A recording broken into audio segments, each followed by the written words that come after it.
with these professional athletes, you actually don't get to be with them for a period of time. They're going to be with their clubs. They're going to be working in other scenarios.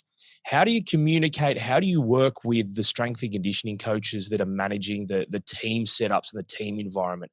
Do you have much involvement with them? Do you sort of distance yourself and let them do their thing until your private guys come back to you? It depends. Typically, no. And the reason for that, there's two. One is, and when I was younger, I used to be a little more pushy, and now I'm like, yo, do you? It's not my job on the line. That's all you. So you're not going to listen to some fucking slapdick personal trainer from New Jersey. With no shit. Whether you know me or not, and whatever. Like, that's do your thing. I understand. With a handful of my guys, they will do my program. And now that I've gotten older and more seasoned and a little more popular, coaches, certain strength coaches are cool with it. And they're like, all right, well, he's one of Guadango's guys. That's fine. And others, maybe they don't know who the fuck I am or anything like that. Like, they'll say, well, I don't give a shit. You got to do what I want you to do. And it also depends on the level of athlete. So Chris Hogan, in the beginning of his career, he didn't have that luxury. He had to do whatever the fuck was told. And then once he made it to the Patriots, it was, well, I don't want to be that guy not doing everything. So I'll kind of do a blend. And then by the end of his career, it's like, yo, fuck you. I'm just doing whatever the fuck I want.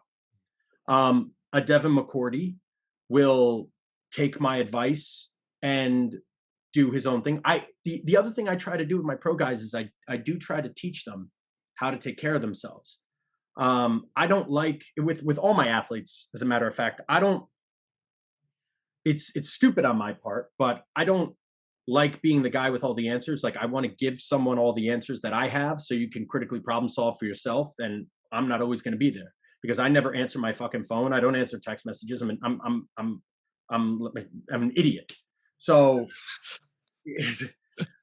I try to teach my guys as much as possible about the program, why we do it, how we do what we do the right way, and if a series of if-then statements, meaning like, well, if this happens, then we do this. If this happens, then we do that.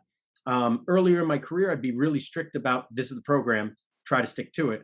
And now it's like, yo, this is an ever-evolving process, and every single day is not set in stone sets, reps, rest intervals, because if you're a receiver, but you're also on special teams, and you're on low man on the totem pole, that means you could be doing 7,000 intensive yards in a single session.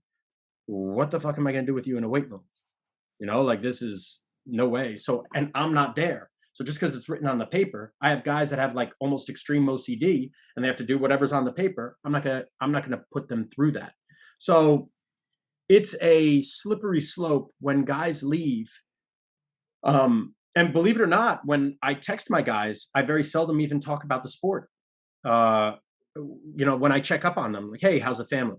What's going on? Or like, I'll send them memes or like something stupid. Like, I very seldom talk about the sport, what's going on at practice, how their body's feeling. If they want to discuss that, they can do that. I'm here. But, other than that, I steer clear. Like, you guys can take care of yourselves. You're grown men. And if you need something, I'm here.